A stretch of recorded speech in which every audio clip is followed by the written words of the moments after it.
हम लोग एसक्यूएल का चैप्टर नंबर कौन सा देख रहे हैं? 11। क्लास है 12।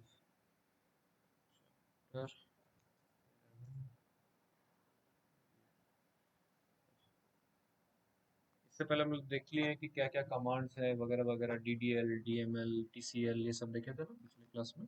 इसका रिकॉर्डिंग अवेलेबल है, जाकर देख सकते हैं। और आज हम लोग देखेंगे सिंपल क्वेरीज, कैसे क्वेरीज लिखा जाता है। लेकिन उससे पहले कुछ कुछ छोटा छोटा चीज है जो पहले भी पढ़े हो। जैसे एक टर्म आता है लिटरल। लिटरल का क्या मतलब होता है? लिटरल मतलब होता है कांस्टेंट वैल्यूज। ठीक है, कांस्टेंट वैल्यूज। जैसे यहाँ पे हम लोग का जो लिटरल्स यूज होता है, basically basic literals, that is character literal and the integer literal. मतलब इंटीजर नहीं, न्यूमेरिक लिटरल बोलेंगे हम न्यूमेरिक। ठीक है, कैरेक्टर और न्यूमेरिक। तो कैरेक्टर मतलब क्या है? जैसे मान लो मैं बोलता हूँ कोई नाम। ठीक है, हम लोग का नाम आद्रा, वेस्ट बंगाल। ठीक है, मयंक, ये सब क्या है? कैरेक्टर लिटरल में आ जाता है। कैरेक्टर लिटरल को कैसे लिखते हैं? इधर विद सिंगल और डबल कोट्स दोनों हम यूज कर सकते हैं, बट कोटेशंस के अंदर ही लिखना है, आउटसाइड कोटेशन नहीं होगा। इसके अलावा आता है हमारा न्यूमेरिक लिटरल। न्यूमेरिक मतलब होता है कि नंबर बेस्ड। अब नंबर मतलब कि हमारा नॉर्मल इंटीजर नंबर भी हो सकता है, और नहीं तो डेसिमल नंबर्स भी हो सकता है, जिसको हम लोग रियल नंबर बोलते हैं। बात समझ में आ रहा है? ठीक है। तो जैसे अगर हम लोग मान लो हम ऐसे कुछ लिखे हैं 50, बट विद इन कोटेशंस, तो ये कौन सा में आएगा? कैरेक्टर की न्यूमेरिक? कैरेक्टर लिटरल्स में आएगा। ठीक है, क्योंकि वो कोटेशंस के अंदर हुआ है। बात समझ में आया? तो बुलेट पॉइंट्स में छोटा छोटा पॉइंट्स लिख लोगे। Under character, under literals, literal करके हेडिंग दोगे। और सबसे पहले तो चैप्टर नंबर 11 लिखोगे, उसके नीचे लिटरल्स करके एक हेडिंग दोगे। लिटरल्स के नीचे लिखोगे, बुलेट पॉइंट्स में लिख सकते हो कि refers to a fixed data value, refers to a fixed data value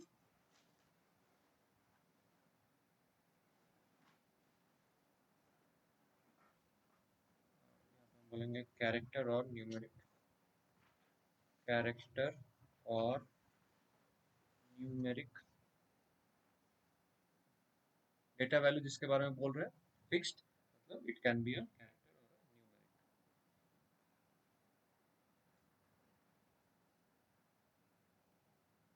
character literals are enclosed in single slash double quotations.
Ritudip, দেখতে শুনতে পাচ্ছিস? Yes, sir.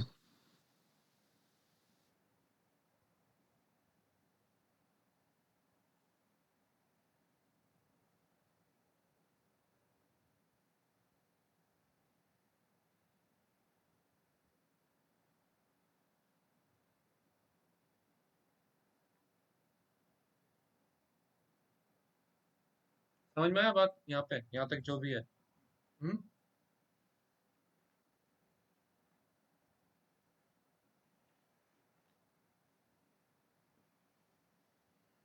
लिखना हो जाने से बोलो, फिर आगे बढ़ेंगे।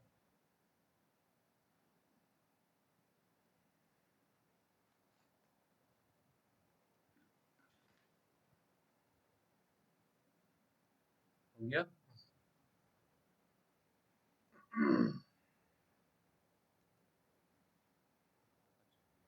इसके बाद हम लोग जो नेक्स्ट टॉपिक है that is data types. Data types मतलब क्या होता है? The type of data that we want to store, है ना? Type of data. तो बहुत सारा अलग अलग डेटा टाइप्स होता है, बट जो मेजर क्लासिफिकेशन का बात करें तो तीन मेजर क्लासिफिकेशन दिया हुआ है। एक है कैरेक्टर बेस्ड, मतलब स्ट्रिंग जैसा, ठीक है। एक है डेट टाइम स्टैम्प, जैसे बैठाते हो डेट टाइम करने के लिए, ठीक है, डेट और टाइम बैठाने के लिए। और एक है न्यूमेरिक टाइप का, न्यूमेरिक लिटरल्स, ठीक है। ये बेसिक तीन डेटा टाइप में बांटा गया है, इसके अंदर भी सब है। जैसे कि अगर मैं न्यूमेरिक बोलता हूँ तो न्यूमेरिक के अंदर दो पार्ट्स हम लोग देखें, एक है इंटीजर, एक है रियल, मतलब डेसिमल और नॉन डेसिमल बेस्ड। उसी तरह से स्ट्रिंग टाइप्स बोलेंगे, स्ट्रिंग टाइप्स में भी थोड़ा बहुत वेरिएशंस आ जाता है, फिर डेट एंड टाइम में भी थोड़ा बहुत वेरिएशंस आ जाता है। बट ओवरऑल मेजरली ये तीन क्लासिफिकेशंस का हम लोग देखेंगे। बात समझ में आया? अच्छा, तुम्हारे बुक में एक लंबा चौड़ा इसमें लिस्ट दिया हुआ है, जहाँ पे न्यूमेरिक डेटा टाइप क्या क्या है, ठीक है, फिर डेट टाइम क्या क्या है, और स्ट्रिंग टेक्स्ट क्या क्या है। इसको तुम लोग गो थ्रू कर सकते हो, बट ये इतना इम्पोर्टेंट है नहीं। एक बार जस्ट ब्रश अप कर लेना यहाँ से, ठीक है, बहुत इन डेप्थ जाने का जरूरत है नहीं।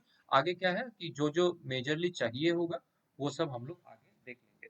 जैसे तुम लोग को ये चाहिए, जैसे इंट लिखा हुआ है ना, आईएनटी करके, देखो न्यूमेरिक डेटा टाइप के अंदर पहला वाला जो है आईएनटी, ठीक है, वो एक हम लोग को चाहिए होगा।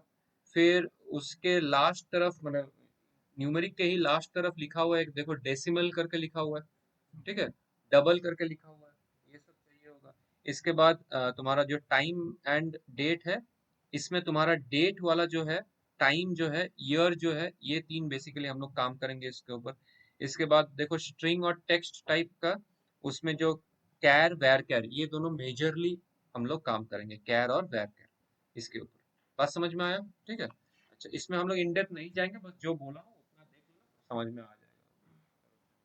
अब जो हम लोग का मेजर जो देखेंगे that is difference between char and var char. Char var char दोनों ही क्या टाइप ऑफ डेटा रिप्रेजेंट करता है? String type. स्ट्रिंग मतलब, स्ट्रिंग मतलब कैरेक्टर बेस्ड, है ना? जैसे किसी का नाम हो गया, कोई जगह का नाम हो गया, ये सब कैरेक्टर बेस्ड, और ये सब क्या होता है, कोटेशंस के अंदर होता है, सिंगल या डबल, ठीक है। उसको हम लोग ओवरऑल स्ट्रिंग टाइप हम लोग बोलते हैं, समझे? तो कैर और वेर कैर का डिफरेंस ये है, पहला वाला देखोगे कैरेक्टर है, और यहाँ पे लिखा हुआ है, देखो इसका कैर वेर कैर का, देखो लिखा हुआ है कि कैरेक्टर के अंदर की a fixed length string between 1 to 100 255 character length. For example char 5 जो लिखा हुआ है, कैर 5, इसका मतलब होता है कि you have a character whose length is 5, ठीक है। वेर कैर का भी जैसे 25 लिखा हुआ है, तो उसका क्या मतलब होता है, देखोगे थोड़ा सा स्क्रीन में, कैरेक्टर और वेर कैर, ठीक है, कैर 5 मान लो लिख रहा हूँ, और वेर कैर मान लो 5 लिखा हूँ। इसका क्या मतलब है कि अगर मैं किसी बोल रहा हूँ किसी डेटा टाइप को कि भाई वो कैरेक्टर डेटा टाइप है एंड साइज 5 है उसका, तो उसमें अगर मैं सिर्फ इतना लिखता हूँ कि एम, अब साइज मतलब हर एक जो बिट होता है, जैसे यहाँ पे साइज 2 है क्योंकि दो कैरेक्टर्स हैं यहाँ, बट जब मैं मेंशन कर दे रहा हूँ कि भाई तुम कैरेक्टर है और तुम्हारा साइज 5 है, तो इवन दो तुम एम लिखा है, बट स्टिल वो तीन एक्स्ट्रा स्पेसेस लेके टोटल वो 5 बना देगा इसको। Whereas in case of varchar, maximum 5 characters हो सकता है, ये इसका मीनिंग है। मतलब अगर मैं एम लिखता हूं तो इसका लेंथ जो होगा that is only 2, because 2 characters है। अगर मैं इसमें लिखता हूँ ए डी आर ए, तो इसका लेंथ जो होगा दैट इज 4, क्योंकि सिर्फ 4 कैरेक्टर्स हैं। तो इस तरह से मैं जितना लिखूंगा डायनेमिकली उतना ही वो स्पेस ऑक्यूपाई करेगा। तो मैक्सिमम 5 लेंथ का हो सकता है, अगर 5 से ज्यादा का दूंगा तो एरर आएगा। समझे बात को? तो डिफरेंस ये है बेसिकली कि कैरेक्टर मैं मेंशन कर दूंगा तो मैं 5 साइज से छोटा भी अगर टेक्स्ट लिख रहा हूं, even then it will occupy 5 size का मेमोरी, वो उससे कम का नहीं लेगा, बट नहीं ज्यादा एरर आएगा। फिर वेर केयर के केस में क्या है कि मैक्सिमम 5 मैं स्टोर कर पाऊंगा, मतलब मैं 1 स्टोर कर सकता हूँ, 2 3 4 5। अगर मैं 2 स्टोर करता हूँ तो उसका लेंथ 2 है, मतलब मेमोरी में सिर्फ 2 स्पेस ऑक्यूपाई करेगा। ठीक है, तो उसका क्या है, वेरिएबल कैरेक्टर है। वेर कैर मतलब होता है वेरिएबल कैरेक्टर। तो in a way variable character better memory efficient है ना? जितना डाल रहा हूँ अकॉर्डिंगली वो मेमोरी खा रहा है। But character is like rigid, बोल दिया हूँ तो उतना ही खाएगा, उससे कम भी डाल रहा हूँ तो भी उतना ही वो मेमोरी ऑक्यूपाई करेगा। ये उसका बेसिक डिफरेंस है। समझ में आया बात? ठीक है, तो यही चीज तुम्हारे यहाँ पे लिखा हुआ है पेज नंबर में 458 458 में लिखा हुआ है, difference between character and var char. एक बार गो थ्रू कर लोगे, जो मैं बोला हूँ एग्जैक्टली वही चीज लिखा हुआ है विद एग्जांपल। तो कोई बात नहीं, कोई इशू नहीं है। है? हो सकता है, मेरे बुक में 458 में है, तुम्हारे में हो सकता है 468, अच्छा 62, नया नया एडिशन में 462 में होगा। कंटेंट सेम है, एक बार पढ़ के देख लोगे।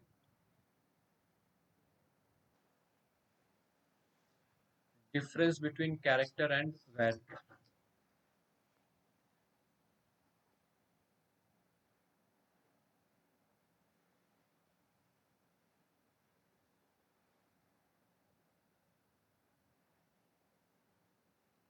Difference between char and where.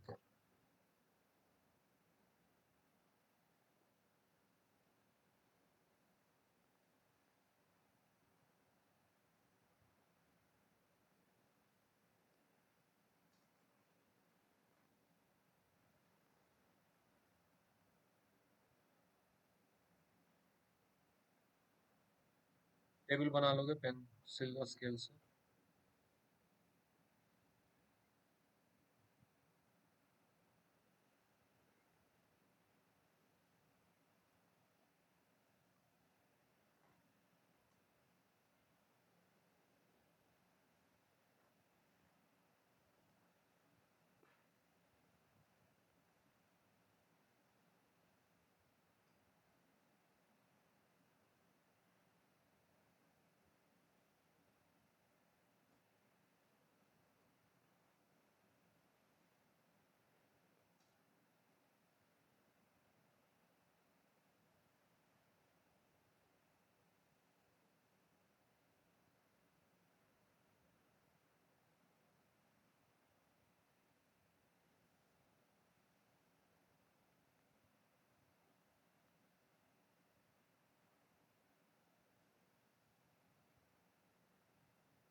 length it is padded.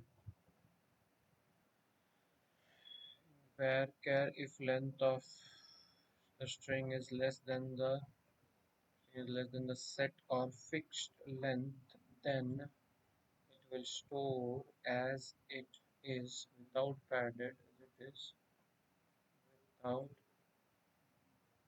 padded with extra memory spaces.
Yeah,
चलो नेक्स्ट जो हमारा टॉपिक है that is null values. Null values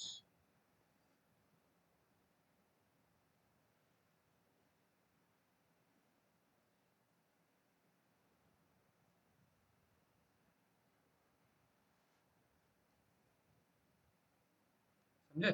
null values मतलब क्या होता है कि it represents absence of any value. ठीक है, नल अपने आप में एक अलग सेपरेट डेटा टाइप जैसा काम करता है which means absence of value. ठीक है, अगर मैं लिख देता हूँ कि मान लो फोन नंबर एक कॉलम है, फोन नंबर मान लो स्टूडेंट का फोन नंबर, उसमें मैं जीरो लिख दिया हूँ। मान लो मेरे को मैथ्यू का फोन नंबर नहीं पता है, तो डेटाबेस बनाते टाइम मुझे उसका फोन नंबर नहीं पता, तो उसकी जगह मैं जीरो लिख दिया, तो क्या वो नल होगा? नहीं होगा। सेट थ्योरी में पढ़े हो ना कि नल नल सेट नल सेट मतलब क्या, सेट में अगर जीरो एक रहता है तो वो तो नल नहीं होगा ना, जीरो इज एन एलिमेंट। तो नल मतलब कि absence of value, even zero is not a null value. ठीक है, वहां पे मतलब कुछ भी वैल्यू नहीं है, दैट इज अ नल। समझे? तो अगर किसी स्टूडेंट का मान लो तुमको फोन नंबर नहीं पता है, तो उसके जगह जीरो तो नहीं बैठाओगे ना, because zero has a value in itself. Zero is a literal, एक न्यूमेरिक लिटरल हो जा रहा है, तो उसको हम नहीं बैठा पाएंगे। ना ही मान लो मैं उसको क्या कहता, मैं सिंगल कोट ऑन और सिंगल कोट ऑफ करके छोड़ दूं, वो भी नहीं होगा, बिकॉज उसका भी एक लिटरल में आ जाता है ना, एक कैरेक्टर लिटरल या फिर स्ट्रिंग लिटरल में आ जाता है, उसका भी एक सर्टेन वैल्यू है। बट मुझे अगर किसी स्टूडेंट का फोन नंबर नहीं पता है तो उसको तो नल रखना पड़ेगा ना, मतलब कुछ भी नहीं पता। तो इन दैट सिनेरियो हम नल को यूज करेंगे। नल मीन्स एब्सेंस ऑफ वैल्यू। ठीक है, नल को हम कहीं भी यूज कर सकते हैं, कोई भी कॉलम में। मान लो हम नेम में नल रख दिए कि मुझे फोन नंबर पता है, रोल नंबर पता है, एड्रेस पता है, ब्लड ग्रुप पता है, क्लास पता है, सेक्शन पता है, नो रोल नेम नहीं पता, तो नेम को मैं रख सकता हूँ नल।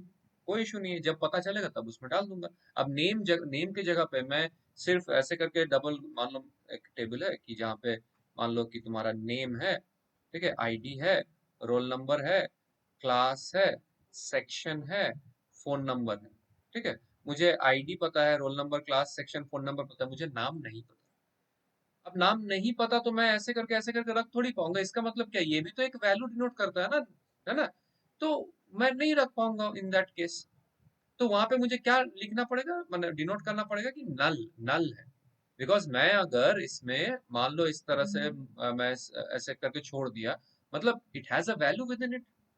बेसिकली एक आईडी वाला है जिसका वैल्यू है कुछ नहीं, ब्लैंक है जिसका वैल्यू, वो तो नहीं होना चाहिए ना, उसमें नल होना चाहिए कि भाई मुझे नहीं पता है उसका नाम। तो नल तब हम असाइन कर सकते हैं। तो नल बेसिकली कोई भी तुम कॉलम के साथ रख सकते हो। हाउएवर, अगर वो कॉलम प्राइमरी की है, for example in this case the ID एक प्राइमरी की है, तो प्राइमरी की को मैं नल नहीं रख सकता हूँ। क्यों? क्योंकि प्राइमरी की के थ्रू ही मैं किसी टपल को यूनिकली आइडेंटिफाई कर सकता हूँ। टपल मतलब कौन सा था? टपल मतलब रो। अब अगर एक आईडी मतलब प्राइमरी की इटसेल्फ अगर नल हो जाता है तो फिर मैं उस रो को कैसे यूनिकली आइडेंटिफाई करूंगा? मुझे प्राइमरी की के लिए वैल्यू चाहिए, तो प्राइमरी की कैन नॉट बी नल। दूसरा कहाँ नल नहीं हो सकता है? उस कॉलम पे जहां पे मैं एक कंस्ट्रेंट डाल दे रहा हूँ, कंस्ट्रेंट मतलब एक लिमिटेशन डाल दे रहा हूँ कि this columns value has to be filled up, उसको मैं छोड़ नहीं सकता। फॉर एग्जांपल मान लो रोल नंबर बनाते टाइम, ये कॉलम बनाते टाइम मैं ये लिमिटेशन डाल दिया जिसको कंस्ट्रेंट बोलते हैं हम लोग इन दिस एसक्यूएल लैंग्वेज। तो कंस्ट्रेंट डाल दिया हूँ कि भाई मुझे रोल नंबर वैल्यू नल एम्प्टी नहीं रख पाएंगे हम, उसमें वैल्यू देना ही पड़ेगा। तो इन दैट केस मैं रोल नंबर पे नल नहीं असाइन कर पाऊंगा। बात समझ में आया? तो ये सब जब डेटाबेस बनाएंगे उसी वक्त मुझे बोलना पड़ेगा कि आईडी प्राइमरी की है, roll number is not null, इस तरह से बोल देना पड़ेगा। तब जाके जब एंट्री होगा ना वैल्यूज, तब आईडी में मैं चाह के भी नल में नहीं डाल पाऊंगा, रोल नंबर पे चाह के भी नल नहीं रख पाऊंगा, मुझे वैल्यू देना ही पड़ेगा। बट अदर एट्रीब्यूट्स में जैसे class, section, phone number, name, ये सब में ऐसा कोई कंस्ट्रेंट नहीं है। तो ड्यूरिंग डेटा एंट्री मैं नेम के जगह पे नल दे सकता हूँ, क्लास के जगह पे नल दे सकता हूँ। ये कहानी बन जा रहा है। बात समझ में आया क्या हो रहा है? अगर नहीं समझ में आया तो बोलो। ठीक है।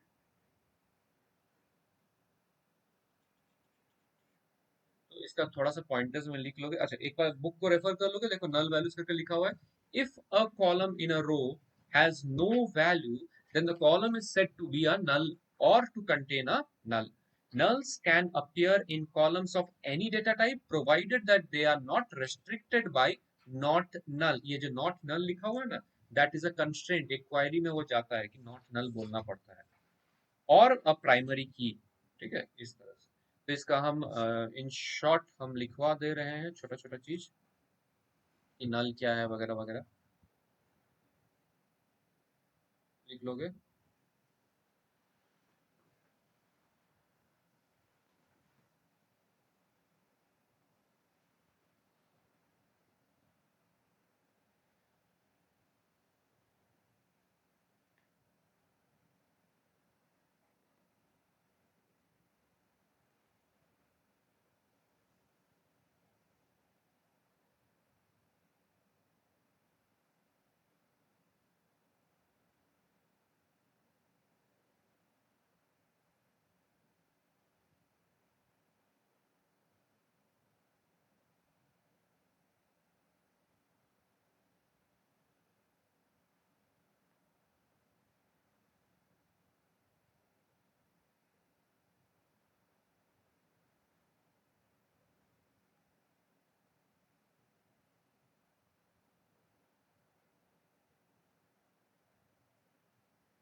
हर एक पॉइंट बहुत इंपॉर्टेंट है ना, आगे जाके यूज है सभी का, जो भी लिखा रहे हैं सभी का यूज है।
लास्ट वाला पॉइंट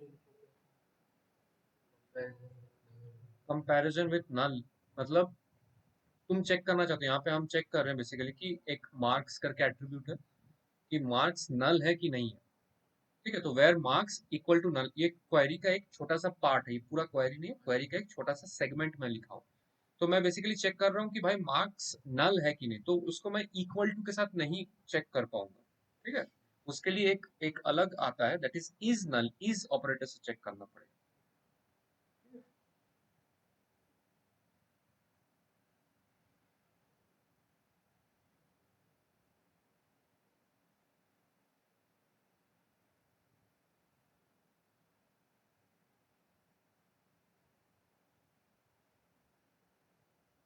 स्मॉल है कैपिटल हम्म, इज कैपिटल है स्मॉल कोई फर्क नहीं पड़ेगा। जनरली हम लोग क्वेरी कैपिटल में लिखते हैं जो मेजर रहता है, बट कोई फर्क नहीं पड़ेगा किसी में भी लिखो।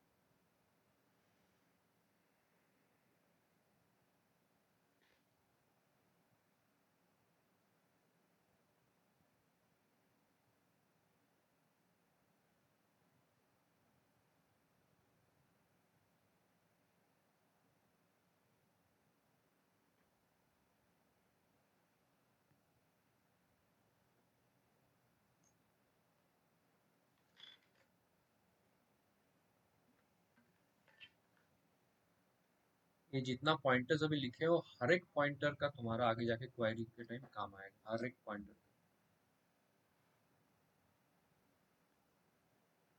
ये कहीं भी तुमको बुक में एक जगह इस तरह से मिलेगा। স্যার একটু স্ক্রল ডাউন করবেন? सोच, ठीक है। Yes sir.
ठीक है, हो गया।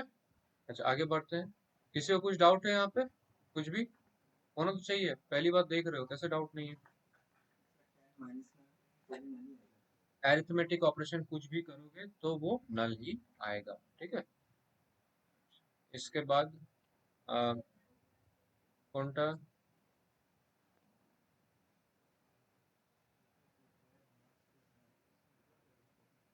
ये एक क्वेरी का एक पार्ट है, पूरा क्वेरी नहीं है। हम लोग क्वेरी लिखना सीखेंगे तब ये देखेंगे कि मान लो हम ऐसे स्टूडेंट्स को चाहते हैं जिनका मार्क्स नल नहीं है, मतलब उसका मार्क्स कुछ ना कुछ आया है, तो वो स्टूडेंट्स हम लोग फेच कर पाएंगे। Conditional statement.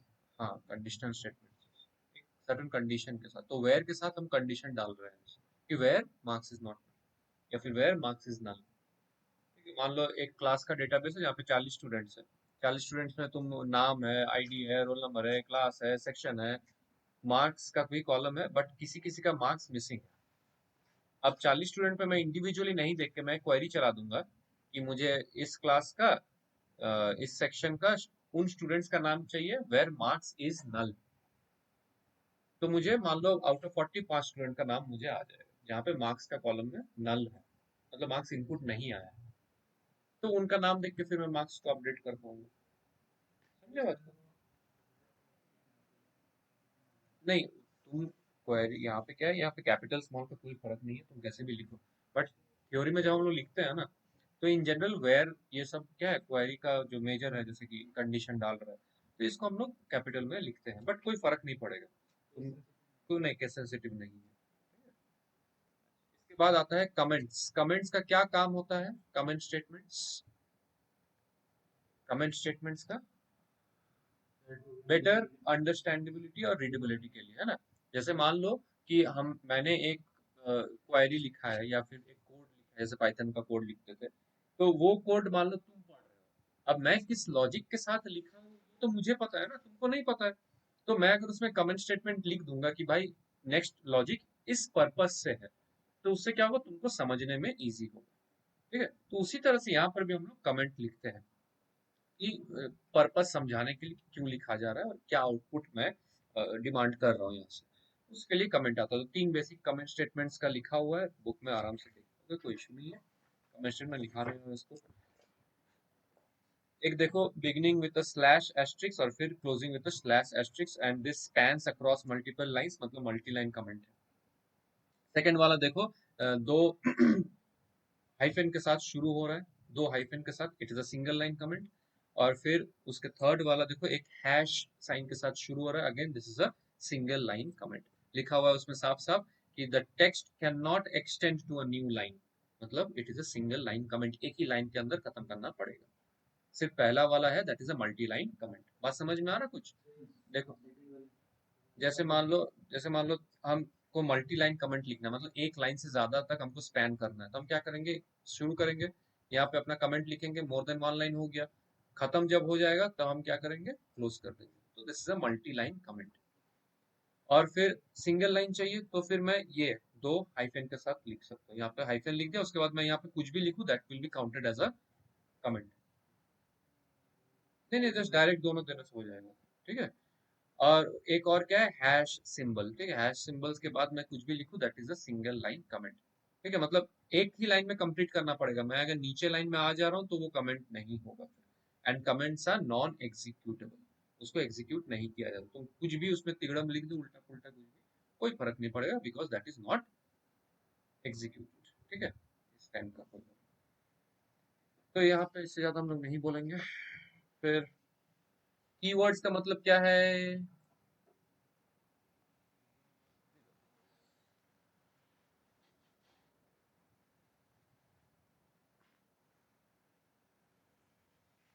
इसके बाद सिंपल, तुम लोग एसक्यूएल इंस्टॉल किया है? नहीं करोगे? मशीन खराब। ठीक नहीं कराओगे? हाँ, पास आउट होने के बाद? सर अभी कराएंगे सर, अभी अभी क्या? नया ही ले लेंगे सर। तो लॉन्ग टर्म खेल रहे हो तुम।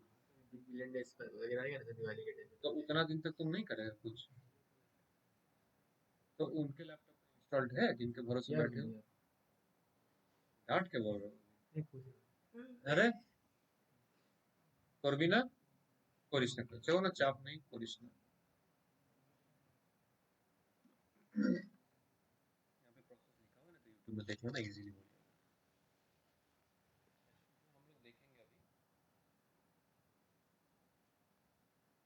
डेटाबेस। इस चैप्टर में डेटाबेस बनाना नहीं सिखाया गया है, टेबल बनाना, इसमें सिर्फ एक्सेस करना सिखाया गया है। ठीक है, नेक्स्ट चैप्टर में कैसे बनाओगे वो दिखाया जाएगा। इसमें सिर्फ सिंपल एसक्यूएल क्वेरीज के थ्रू हम एक डेटाबेस को एक्सेस करेंगे, इतना ही दिया हुआ है।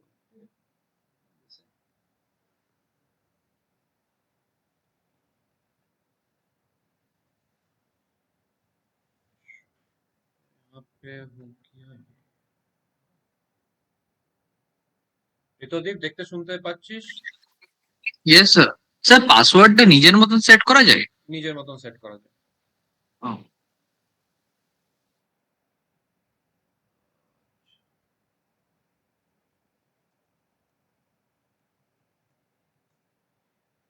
ठीक है, तो यहाँ पे ये कमांड्स है कुछ कुछ, ठीक है, यही तुमको एग्जैक्टली लिखना पड़ेगा, इसके बिना काम नहीं करेगा। तो डेटाबेस मेरा ऑलरेडी बना हुआ है, ठीक है, तो तुम लोग भी बना सकते हो, जो कैसे बनाओगे वो आगे लिखा हुआ है। क्रिएट न्यू डेटाबेस में लिखा हुआ है, मुझे नहीं पता तुम्हारे में कितना होगा है। देखो उसमें पहला कमांड है क्रिएट डेटाबेस और फिर डेटाबेस का नाम। यहाँ पे एक चीज समझोगे कि जो भी हमारा एंगुलर ब्रैकेट्स के अंदर लिखा रहता है ऐसे करके, जैसे अगर मान लो मैं बोलता हूँ कि क्रिएट डेटाबेस और फिर यहाँ पे नेम, इसका मतलब है कि जो एंगुलर ब्रैकेट के अंदर है उसको हम लोग चेंज कर सकते हैं, दैट नेम कैन चेंज। तो यहाँ पे नेम है, मैं जो भी मुझे डेटाबेस नाम का बनाना है उस नाम का मैं यहाँ पे लिखूंगा। जैसे मुझे अगर बनाना है स्कूल, तो मेरा डेटाबेस का नाम हो जाएगा school, but outside the angular bracket जो भी है वो एज इट इज लिखना पड़ेगा और सेमीकोलन। ठीक है, देखोगे तो इसीलिए लिखा हुआ है क्रिएट डेटाबेस न्यू डेटाबेस, तो यहाँ पे डेटाबेस का नाम दिया है न्यू डेटाबेस, समझे। उसी तरह से मेरा ऑलरेडी डेटाबेस बना हुआ था, तो मैंने क्या कमांड दिया कि शो डेटाबेसेस, तो जो भी डेटाबेस मेरा बना हुआ है वो सब शो हो गया। ठीक है, अब मुझे यहाँ से मान लो कोई भी एक करना है, जैसे मान लो ये न्यू डीबी को मुझे सेलेक्ट करना है, मतलब उसको यूज करना है। ठीक है, तो इसको यूज करने के लिए हम लोग लिखेंगे यूज और फिर डेटाबेस का नाम, जैसे यहाँ पे है न्यू और डीबी, तो डेटाबेस चेंज हो गया, मतलब now I am presently active in the new database. जैसे कोई भी डेटाबेस है उसको सेलेक्ट करना, जैसे मुझे ये सेलेक्ट असाइनमेंट 3 सेलेक्ट करना था, तो मैं क्या करता यूज असाइनमेंट 3 जो नाम है, तो क्या होता है मैं असाइनमेंट 3 डेटाबेस पे काम करता। जैसे यहाँ पे तुम्हारे बुक में लिखा हुआ है कि यूज एक डेटाबेस का नाम दिया, तो अब जो भी होगा उस डेटाबेस के साथ होगा। ठीक है, तो डेटाबेस मतलब क्या, हर एक डेटाबेस के अंदर टेबल है, जैसे मान लो तुम्हारे पास 3-4 डेटाबेसेस है, 3-4 डेटाबेसेस है, सबका अलग अलग नाम है। इसका मान लो डेटाबेस का नाम एबीसी XYZ है और इसका PQR है सपोज। तुम अगर लिखते हो कि यूज ABC, मतलब तुम इस डेटाबेस को अभी यूज कर पाओगे। अब इस डेटाबेस के अंदर मल्टीपल टेबल्स हो सकता है, मल्टीपल टेबल्स हो सकता है, मतलब हर एक टेबल जो इसके अंदर है अभी तुम इसके साथ काम करोगे। अगर मुझे XYZ के साथ काम करना था इसके अंदर जो टेबल्स है, तो मैं क्या लिखता, यूज XYZ लिखता। तो XYZ के अंदर मान लो ऐसे 50 टेबल्स है, तो मैं 50 टेबल के साथ यहाँ पे काम कर सकता हूँ। बात समझ में आया? ठीक है, जैसे मैंने यहाँ पे सिलेक्ट किया है कि यूज न्यू डीबी, तो फिर देखो डेटाबेस चेंज हो गया। फिर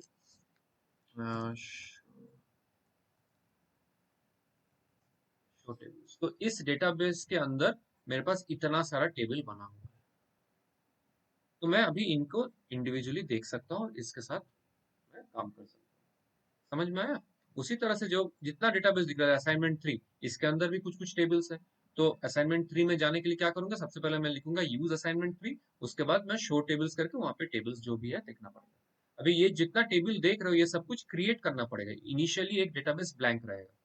इनिशियली क्या होगा, तुमने जब डेटाबेस क्रिएट किया ना, देखो क्रिएट डेटाबेस करके कमांड है ना, क्रिएट डेटाबेस, तो अगर तुम लिखते हो मान लो कि क्रिएट डेटाबेस और एक डेटाबेस का नाम देते हो मान लो स्कूल, तो क्या होगा, तुम्हारे पास एक डेटाबेस तो क्रिएट हो जाएगा, बट ये एम्प्टी रहेगा, क्योंकि इसके अंदर टेबल तुम बनाए नहीं हो।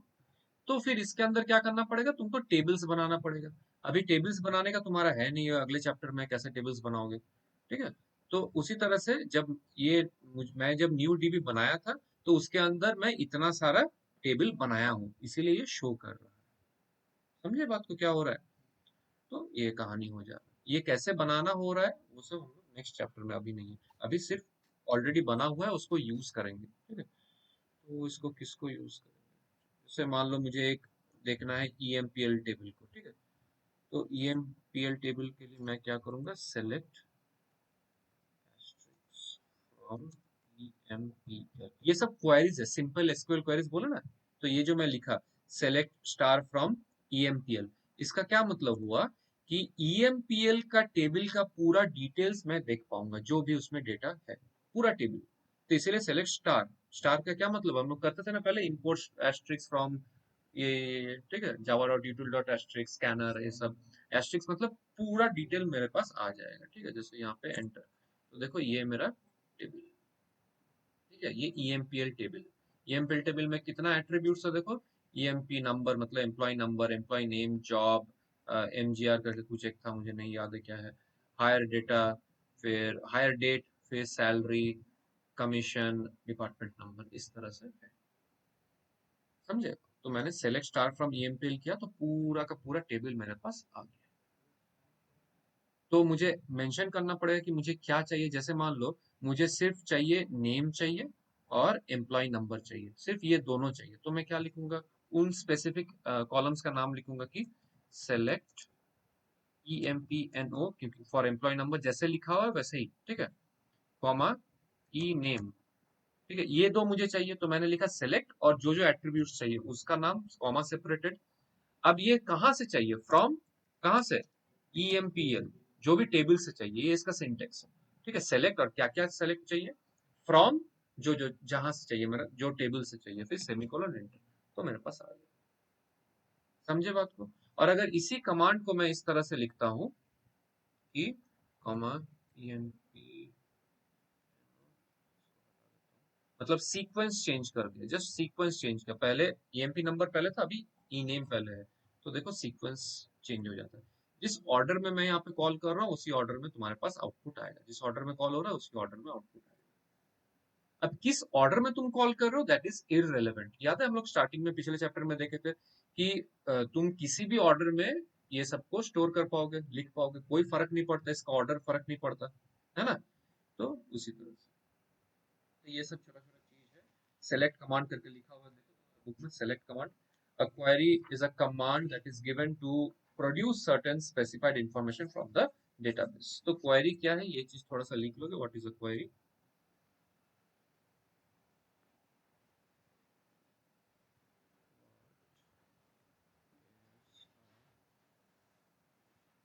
Query, what is a query।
हो गया, ऋतुदीप होइचे। Yes sir. ओके, फोन है सभी के पास, রিচার্জ আছে, নেট কানেক্ট হয়, চার্জ আছে, স্ক্রিনটা ঠিক আছে, ইচ্ছে আছে। ओके, कौन लिखोगे, क्या लिखोगे, SQL ऑनलाइन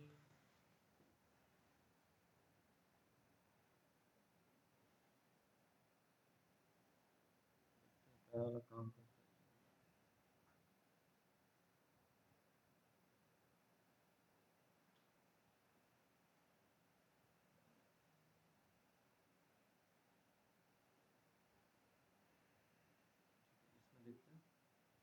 ये खोलोगे, देखो प्रोग्रामिंग वाला खोल लोगे,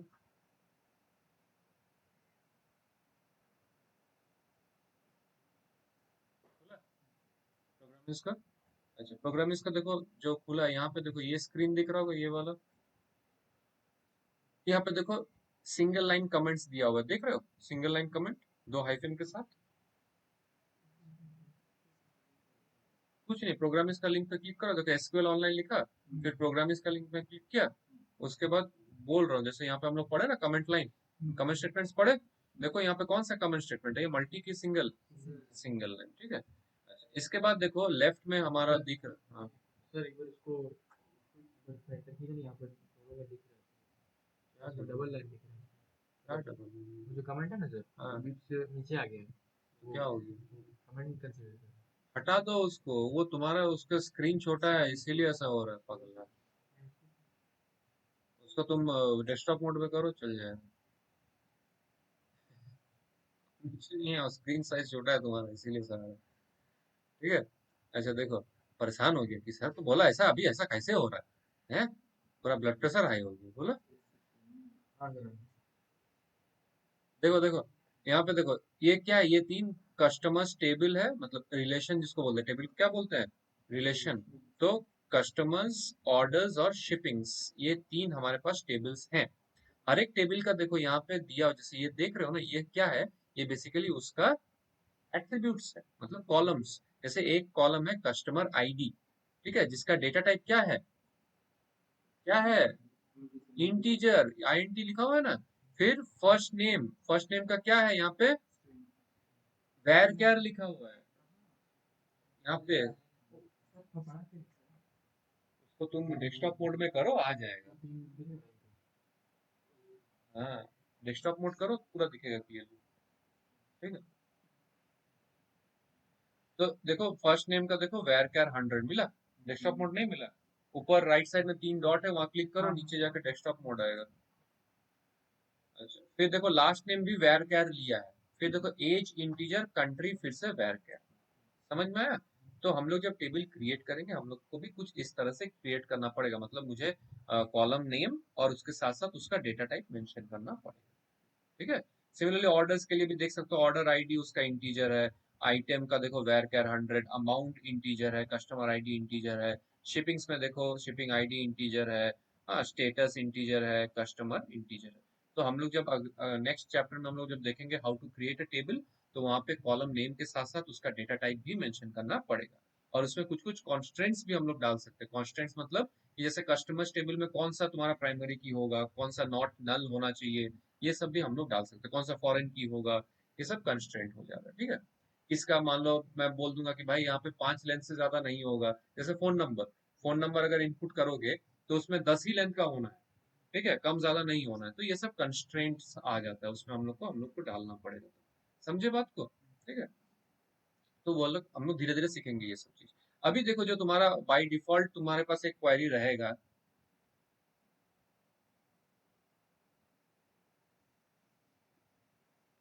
फोन को पलट रहा है, चीख रहा है, सुन रहे हो ना, खोया हुआ है लग रहा तुम। Select first name comma as from customers, ठीक है। तो उसका आउटपुट भी इनिशियली यहाँ पे दिया हुआ है, कस्टमर टेबल से। यहाँ पे क्या हो रहा है, तुम क्या कर रहा है, उसमें मैं फीफा काट खेल देता रहा है क्या? कस्टमर काट देता। सुन लो मेरा बात, यहाँ पे इतना बड़ा स्क्रीन में तुमको नहीं दिख रहा है, सुन लो। फिर तुमको करने दूंगा, सुन लो थोड़ा सा, समझोगे नहीं तो कैसे करोगे? फर्स्ट टाइम कर रहे हो, समझो, थोड़ा सा सब्र रखो। जब भी बेसब्री हो ना, सांस लिया करो जोर जोर से, ना सुस्टना रहा लग रहा है। अरे करने दूंगा, तुम्हारा ही फोन है। देखो यहाँ पे क्या बाय डिफॉल्ट बोला है कि भाई कौन सा टेबल से सेलेक्ट करना है, फ्रॉम, फ्रॉम के बाद हमेशा हम लोग टेबल नेम स्पेसिफाई करेंगे। तो सेलेक्ट, सेलेक्ट के साथ क्या करेंगे, कौन सा एट्रीब्यूट्स हमको चाहिए एज आउटपुट वो लिखेंगे। तो यहाँ पे मुझे 2 एट्रीब्यूट्स लिखा हुआ है कि एक फर्स्ट नेम और एक एज, ये 2 एट्रीब्यूट्स का वैल्यूज चाहिए। कहाँ से चाहिए, फ्रॉम टेबल नेम, ये इसका सिंटेक्स है। सेलेक्ट, फिर एट्रीब्यूट नेम, अगर एक ही चाहिए तो एक लिखूंगा, मल्टीपल चाहिए तो कॉमा सेपरेटेड होगा। उसके बाद मुझे बोलना पड़ेगी कौन से टेबल से, तो फ्रॉम के बाद टेबल नेम होगा। ये इसका सिंटेक्स, समझे? अब मैं अगर तुमको बोलूं, यहाँ पे दिख रहा है ना कस्टमर वाला, दिख रहा है यहाँ पे साफ साफ मेरे स्क्रीन में। तो मुझे चाहिए कस्टमर आईडी चाहिए, फर्स्ट नेम चाहिए और कंट्री चाहिए। ये 3 मुझे डिस्प्ले चाहिए फ्रॉम द कस्टमर्स टेबल। लिख के दिखाओ, क्वेरी लिख के दिखाओ फोन में। मुझे कस्टमर आईडी चाहिए, फर्स्ट नेम चाहिए और कंट्री चाहिए फ्रॉम द कस्टमर्स टेबल।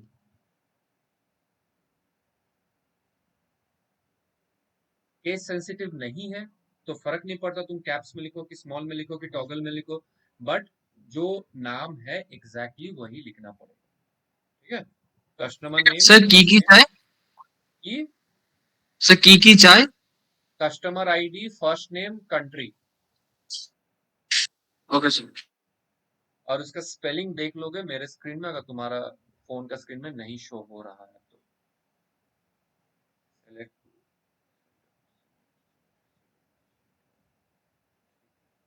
बढ़िया आ गया, समझा, इजी, ऐसे देखा। हम्म, हो गया, आया, मजा आया, मजा आ गया ना। हुआ आपका? क्यों नहीं हुआ, दिखाओ क्या दिक्कत हो रहा है।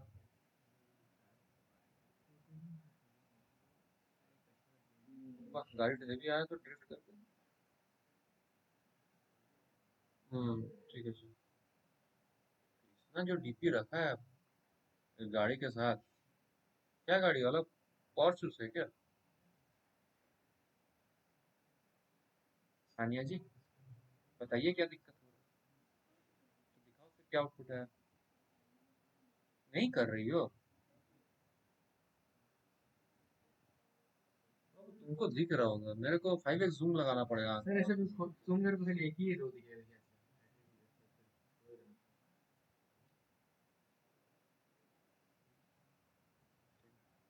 ऋतुदीप होइचे, यस सर। क्या दिक्कत हो रहा है बोलो, क्यों नहीं हो रहा? सोलो हो रहा है, समझ में आया? ये हो बढ़िया, गुड। अच्छा अभी मेरे को चाहिए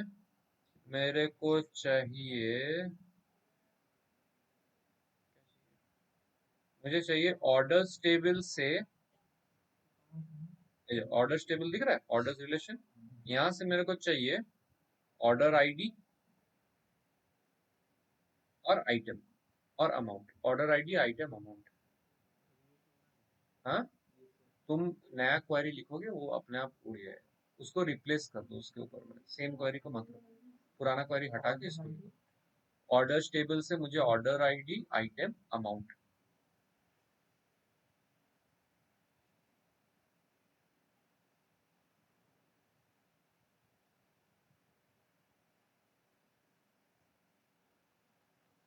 सेलेक्ट, एक मिनट रुको, एक minute,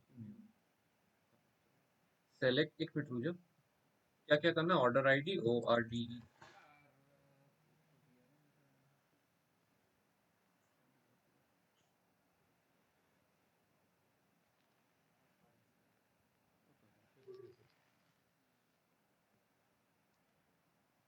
order ID comma item comma amount from, कहाँ से, और रन एसक्यूएल। हाँ,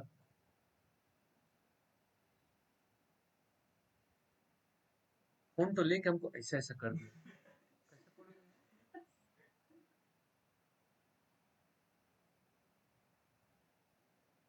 तो दिख नहीं रहा है, लेकिन लग रहा है कि सही है, बहुत दूर में है। ठीक है, ठीक है, देखो आगे मेरा भी ठीक है, हाँ? देख लो,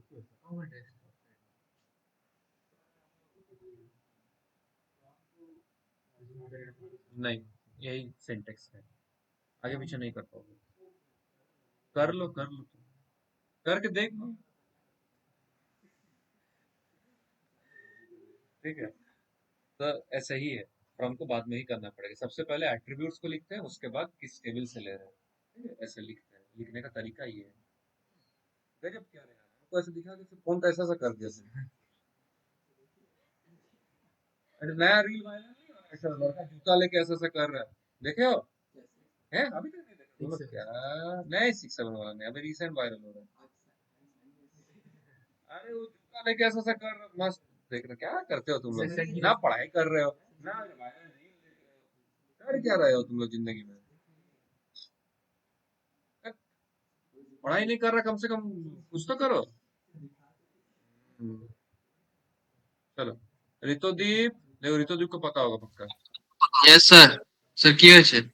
ভালো আছিস তো? হ্যাঁ স্যার, ভালো আছি। ঠিক ওটাই জিজ্ঞেস করছি। ঠিক আছে, না স্যার, এসব রিল টিল দেখি না আমি। তাই না? হ্যাঁ স্যার। हम्म। अच्छा अगर मुझे मुझे पूरा टेबल मुझे चाहिए, पूरा टेबल मतलब पूरा detail, every detail of the orders table, तो मैं क्या लिखूंगा? तारा, স্টার। आंखों का तारा। लिख के देखो। हाँ, वो ना फ्रॉम नेक्स्ट लाइन में लिखने का जरूरत नहीं है, तुम सेम लाइन में भी लिख सकते हो। एंटर मार रहे इसलिए नीचे जा रहा हूँ। सेलेक्ट तारा फ्रॉम, तुम समझा हम क्या पूछे? क्या पूछे बोलो तो?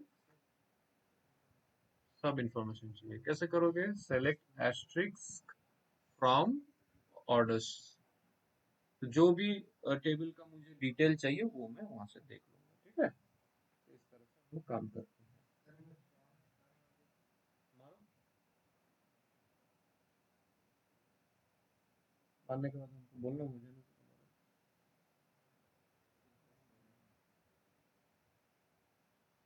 ठीक है, अच्छा अब देखते हैं, अब देखते हैं। जैसे अगर मैं मान लो मैं कुछ इस तरह से लिखता हूँ, मेरा ये वेबसाइट का प्रॉब्लम ये है ना, फोन में ठीक काम करता है लेकिन डेस्कटॉप में खोलने से लैग करने लगता है। और खींच देगा ना तुमको, सांस रुक जाएगा तुम्हारा, हवा के लिए तड़प तड़प के मारेगा तुमको, पीछे लग रहा है।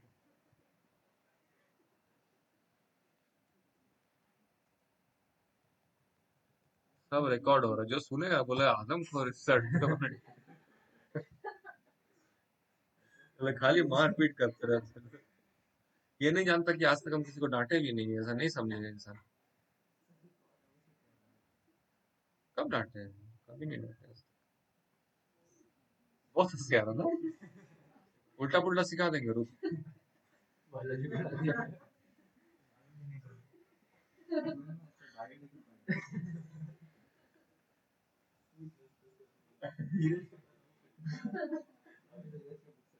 दिनेश बुक लेके आओ।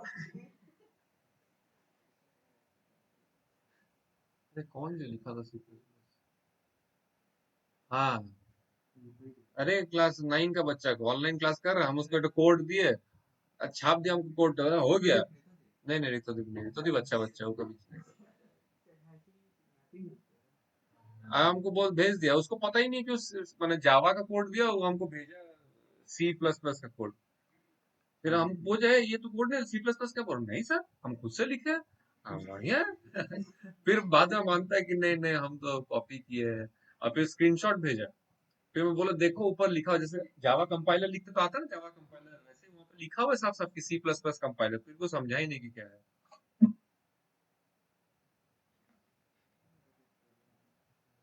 अरे चीटिंग करने के लिए भी तो नॉलेज चाहिए। हाँ, ठीक है, देखो हम जो बोलना चाहते थे कि मान लो अगर हम ऐसे लिखते हैं कि सेलेक्ट स्टार फ्रॉम कस्टमर्स, तो मेरा पूरा का पूरा कस्टमर टेबल आ जा रहा है। देखो यहाँ पे, अभी यहाँ पे जब कस्टमर टेबल आ रहा है तो यहाँ पे जैसे कंट्री अगर मैं देखूं, तो बेसिकली यूएसए, यूके और यूएई, है ना, ये तीन है, बट ये तीनों रिपीटेड हो रहा है। तो मुझे अगर ऐसा नहीं चाहिए कि रिपीटेशन नहीं चाहिए, तो मैं कुछ ऐसे, अच्छा मैं अगर लिखता हूँ सिर्फ सेलेक्ट कंट्री, लिख तो दिया है, देखो मैं कितना फास्ट टाइपिंग है।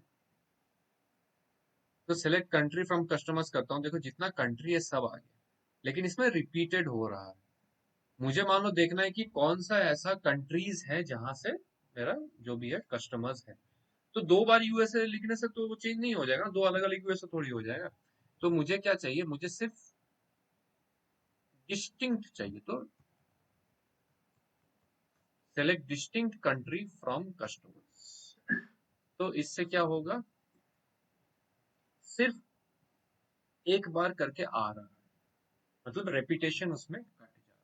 बात समझ में आ रहा है हम क्या बोल रहे हैं? ठीक है, तो ऐसे हम इसको इस्तेमाल कर सकते हैं। डिस्टिंक्ट देखोगे लिखा हुआ है पेज नंबर 464 मेरे में कि एलिमिनेटिंग रिडंडेंट डेटा। रिडंडेंट मतलब क्या था, व्हाट वाज द मीनिंग, जो बार बार सेम चीज बार बार रिपीट होना, उसको रिडंडेंट बोलते हैं। तो रिडंडेंट डेटा को हटाने के लिए हम लोग डिस्टिंक्ट कीवर्ड का यूज करते हैं।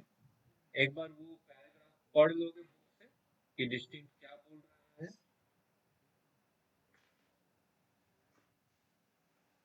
हम्म, हाँ रे पापा, केस सेंसिटिव नहीं है, कैसे भी लिखो कोई फर्क नहीं है।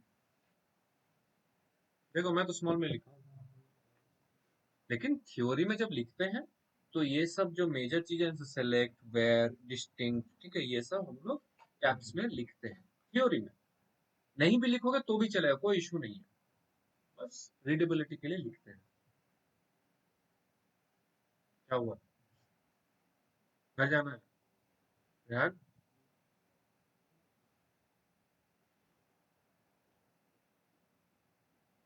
जल्दी हो गया पढ़ना। तो उसका एग्जांपल लिखा हुआ देखो, species of pets from pet table. Pet table देखो, डेटा के ऊपर लिखा हुआ है, वहां से सेलेक्ट डिस्टिंक्ट स्पीसीज फ्रॉम पेट किया है, तो जो भी डिस्टिंक्ट स्पीसीज है वो डिस्प्ले हो जा रहा है। ठीक है, डिस्टिंक्ट का ऑपोजिट काम करने के लिए आता है ऑल कीवर्ड, ऑल। तो सेलेक्ट ऑल आ जाएगा अगर मुझे सभी को डिस्प्ले करना है। ठीक है, तो सेलेक्ट ऑल करके हम लोग लिख सकते हैं। अब सेलेक्ट ऑल लिखे ना लिखे वो पूरा ही दे देगा अल्टीमेटली। ठीक है, देखो लिखा हुआ है ठीक, उसके बाद selecting from the all the rows, तो उसके लिए हम लोग लिखेंगे in place of distinct you give all, then the result retains the duplicate output rows. It is just the same as when you specify neither distinct nor all. All is essentially a clarifier rather than functional argument. इसका क्या मतलब बोल रहा है, जैसे मैं अभी फिलहाल मेरे स्क्रीन में देख पाओगे कि सेलेक्ट डिस्टिंक्ट कंट्री, तो ओनली द डिस्टिंक्ट कंट्री आ रहा विदाउट एनी रेपिटेशन। अगर मैं डिस्टिंक्ट नहीं लिख के मैं ऑल लिख दूंगा कि सेलेक्ट ऑल कंट्री, तो जितना कंट्री है, जितना बार है, डिस्प्ले होगा। लाइक यूएसए 2-3 बार डिस्प्ले हो जाएगा, यूके 2-3 बार डिस्प्ले होगा, जितना बार भी है। तो writing all is like neither writing distinct nor writing all. तुम ऑल लिखो ना लिखो कोई फर्क नहीं पड़ेगा। तुम अगर सिर्फ ऐसे लिखते कि सेलेक्ट कंट्री फ्रॉम कस्टमर्स, तो भी तो वही रिजल्ट आता ना। तो यही चीज यहाँ पे बोला जा रहा है। ठीक है, बात समझ में आया कुछ? फिर देखो व्यूइंग स्ट्रक्चर ऑफ टेबल करके, शो टेबल्स करके लिखा हुआ है जो हम लोग देखे। फिर डिस्क्राइब टेबल, डिस्क्राइब टेबल में हमारा पूरा टेबल का स्ट्रक्चर क्या है वो आ जाता है। जैसे जैसे मैं अगर इसको देखूं, कौन सा टेबल है एमपीएल, तो मैं बोलूं कि देखो डिस्क्राइब या डीएससी इन शॉर्ट, इसीलिए बुक में भी देखो डिस्क्राइब और फिर एक डंडा लिखा हुआ, डंडा का मतलब होता है और यहाँ पे। हाँ, तो डिस्क्राइब ईएमपीएल मतलब जब मैं ईएमपीएल टेबल क्रिएट किया था तब मैं क्या फील्ड लिखा हूँ, उसका क्या टाइप है, उसका नल का कुछ कंस्ट्रेंट है कि नहीं, कौन सा की है, डिफॉल्ट वैल्यू कुछ है कि नहीं, और एक्स्ट्रा कुछ है कि नहीं। तो in this case EMP number जो कि एम्प्लॉय नंबर है, उसका टाइप इंटीजर है, उसका नल नो, नल नो मतलब कि यहाँ पे नल नहीं हो सकता, it can not be a null. Obviously ना, प्राइमरी की नल नहीं हो सकता। देखो यहाँ पे पीआरआई लिखा हुआ है की में, मतलब इट इज अ प्राइमरी की। तो ये सब चीज हम लोग को मेंशन करना पड़ता है when we create a table. Table creation अभी नहीं देखे हम लोग। ठीक है, तो कोई भी टेबल का हम डिस्क्राइब करेंगे तो टेबल का जो बेसिकली स्ट्रक्चर है वो तुम्हारे पास आ जाएगा, not the data but the structure. ठीक है, देखो ईएमपी ई नेम, एम्प्लॉय नेम देखो वेर कैर ऑफ साइज 20 लिखा हुआ है। नल यस मतलब यहाँ पे नल हो सकता है, the EMP ename can be null. ठीक है, डिफॉल्ट वैल्यू मतलब यहाँ पे कोई डिफॉल्ट वैल्यू नहीं दिया हुआ है। डिफॉल्ट वैल्यू मतलब होता है कि अगर मैं वैल्यू नहीं स्पेसिफाई कर रहा हूँ तो बाय डिफॉल्ट जो वैल्यू दिया हुआ है वो उसमें असाइन हो जाएगा। ठीक है, तो डिफॉल्ट में नल नल नल मतलब डिफॉल्ट वैल्यू नहीं दिया हुआ है। तो उसी तरह से यहाँ पे अलग अलग यहाँ पे डेटा टाइप के साथ देखो इंटीजर, डेट, डेसिमल वगैरह वगैरह है। आगे जाके हम लोग देखेंगे कौन सा क्या काम है, बट डिस्क्राइब से ऐसा काम होता है। ठीक है, समझ में आया? इसमें डिस्क्राइब काम करेगा, देखते हैं, देखोगे इसमें फोन में करके डिस्क्राइब कस्टमर्स करके देखो आ रहा है कि नहीं। मतलब इसलिए बोल रहा हूँ क्योंकि कुछ कुछ क्वेरी है ना जो ऑनलाइन में नहीं भी आ सकता है।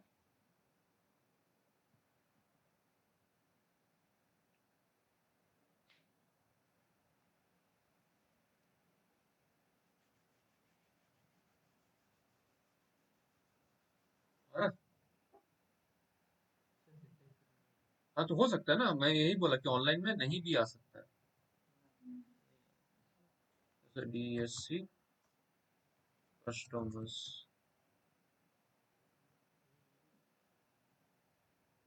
नहीं हो रहा, डिस्क्राइब करके देखो यार।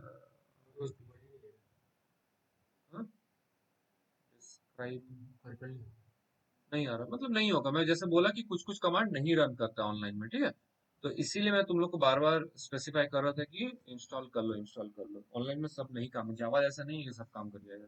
कुछ कुछ कमांड्स है जो ऑनलाइन में नहीं काम करेगा, ठीक है, तुमको इंस्टॉल करना पड़ेगा। बट हाँ, अगर मशीन का एक्सेस नहीं है तो फिर तुम फोन से भी करके समझ पाओगे, कोई इशू नहीं है, ठीक है। फोन में करके प्रैक्टिस करके हम लोग भी यहाँ पे मल्टीपल प्रैक्टिस करेंगे, उसमें हो जाएगा। बट अगर मशीन है तो आज जाके ही इंस्टॉल कर लो, काम आएगा, ठीक है।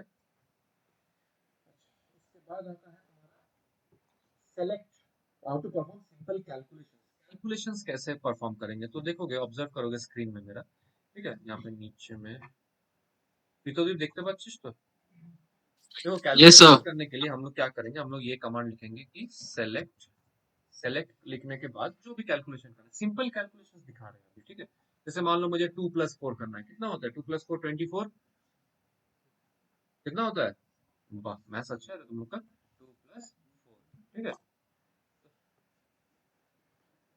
सेलेक्ट 2+4 और सेमीकोलन। तो यहाँ पे क्या हो रहा है, देखो 6 आंसर आया, बट कैसे आया देखो, इस तरह से आउटपुट आता है इसका, ठीक है। ये एक टेबल जैसा बना दिया।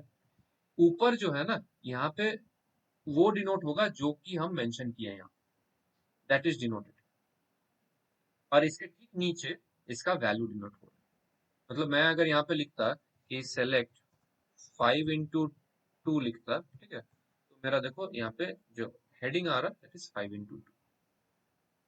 जो भी कमांड में दिया था ना करने के लिए, वो मेरा ऐसा हेडिंग आ जाएगा और फिर नीचे ठीक उसका रिजल्ट आ जाएगा। तो इस तरह से हम लोग कर सकते हैं। अब मुझे तुम लोग बोलोगे इसका आउटपुट क्या होगा,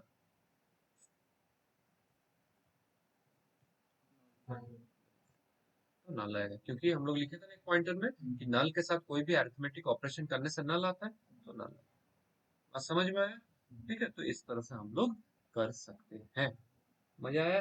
नया चीज इजी है, ठीक है, इजी है, समझ में आएगा। लेकिन प्रॉब्लम कहाँ हो जाता है कि तुम लोग अगर प्रैक्टिस नहीं करोगे ना ये सब क्वेरी लिखना, तब जाके तुमको कंफ्यूजन होगा। जैसे तुम बोला कि फ्रॉम पहले क्यों नहीं लिख सकते, तो वैसे नहीं लिख सकते, बस नहीं लिख सकते, ठीक है। क्वेरी है, इस तरह से लिखना पड़ेगा।